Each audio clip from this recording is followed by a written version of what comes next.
Hello students, प्यारे विद्यार्थियों, आपका स्वागत है। आज हम आपके पाठ्यक्रम के हिंदी विषय के बारे में बात करेंगे। हिंदी के अंदर हम आज सबसे पहले बात करेंगे भाषा। पुस्तक जो है उसका नाम भाषा और साहित्य है, आपके जो पाठ्यक्रम में है उसके अंदर हम शुरुआत आज करते हैं भाषा से। भाषा क्या है? देखिए, लिखा है भाषा वह साधन है जिसके द्वारा हम अपने विचारों को व्यक्त करते हैं। इसके लिए हम ध्वनि का उपयोग करते हैं। भाषा मुख से उच्चारित होने वाले शब्दों और वाक्यों आदि का समूह है जिनके द्वारा मन की बात बतलाई जाती है। सामान्यतः भाषा को वैचारिक आदान प्रदान का माध्यम कहा जा सकता है। भाषा के बिना मनुष्य सर्वथा पूर्ण है और अपने इतिहास तथा परंपरा से विच्छिन्न है। यानी आपको अपने विचार कहने हैं, आपको किसी को अपनी बात कहनी है, तो एक भाषा उसका माध्यम होता है। भाषा कोई भी हो सकती है, कोई भी किसी भी तरीके की भाषा हो सकती है। आप कुछ ध्वनियों के माध्यम से अपनी मुख से कुछ शब्द कहते हैं, कुछ वाक्य कहते हैं और वही भाषा हो जाती है और दूसरे को अपनी बात को आप समझाते हैं। नेक्स्ट है भाषा की परिभाषा। स्वीट ने कहा था कि ध्वन्यात्मक शब्दों द्वारा विचारों को प्रकट करना ही भाषा है। प्लेटो ने कहा था कि विचार आत्मा की मूक अथवा अध्वन्यात्मक बातचीत है जो ध्वन्यात्मक बनकर होठों पर प्रकट होते ही भाषा कहलाती है। यानी भाषा कब कहलाएगी? वो जब आप उसको बोलेंगे। जब तक आप नहीं बोलेंगे तो वो एक आत्मा की मूक बातचीत हो सकती है, लेकिन जैसे ही वो आपके होठों पर बन के सामने प्रकट होती है तो वो भाषा कहलाती है। भाषा शब्द के विभिन्न अर्थों पर अब हम प्रकाश डालते हैं कि भाषा के विभिन्न अर्थ क्या है। पहला है मानव मात्र की भाषा। देखिए, मानव चाहे किसी भी देश का हो, जाति का हो, वर्ग का हो, सभ्य शिष्ट हो या असभ्य और अशिष्ट भी हो, चाहे वो ग्रामीण इलाके का रहने वाला हो, चाहे वो शहर का रहने वाला हो।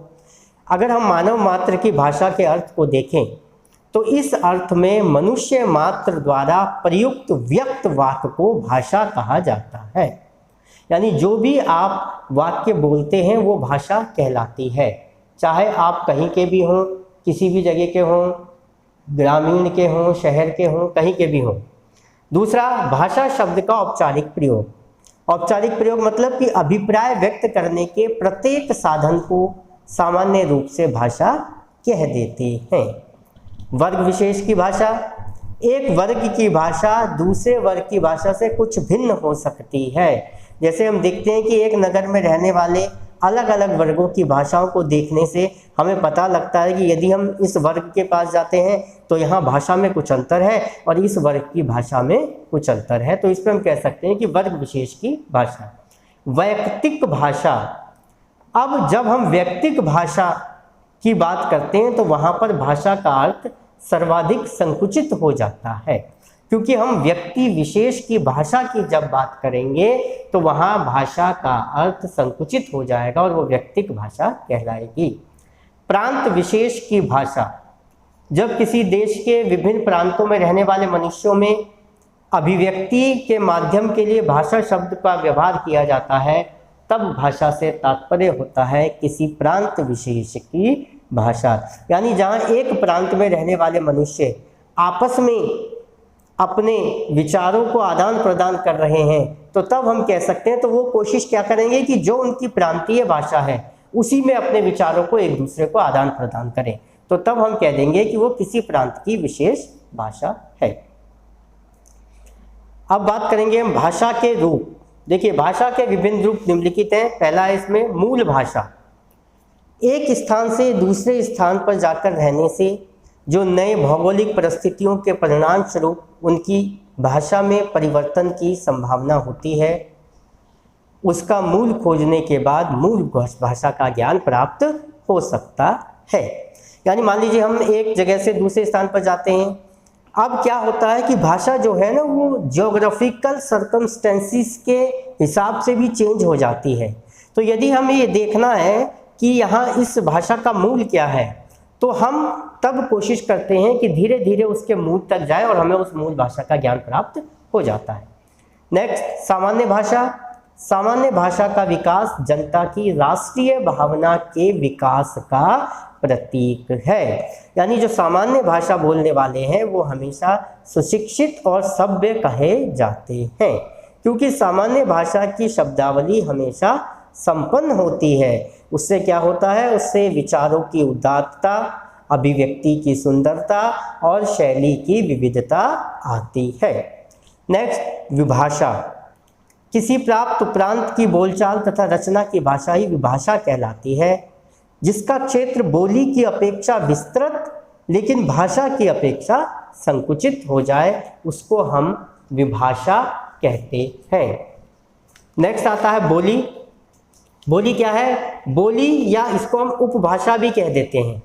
बोली या उपभाषा उस सीमित क्षेत्र की भाषा है जिसमें बोलने वाले का उच्चारण लगभग समान हो तथा जिसमें रूप, रचना, वाक्य रचना, शब्द समूह तथा अर्थ संबंधी कोई स्पष्ट और महत्वपूर्ण भिन्नता परस्पर दृष्टिगत न होती हो। राष्ट्रभाषा। राष्ट्रभाषा आप जानते हैं, जब कोई भाषा संपूर्ण राष्ट्र में बोली और समझी जाती है तो वो अपने इसी गुण के आधार पर राष्ट्रभाषा बन जाती है। और राष्ट्रभाषा जो होती है वो किसी भी देश की अस्मिता और प्रतिष्ठा एवं गर्व की अनुभूति प्रकट करने वाली भाषा होती है। अगला, राजभाषा।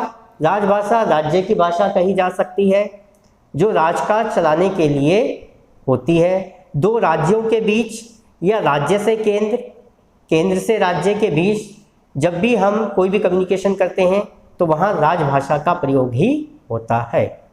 अगली है कूट भाषा।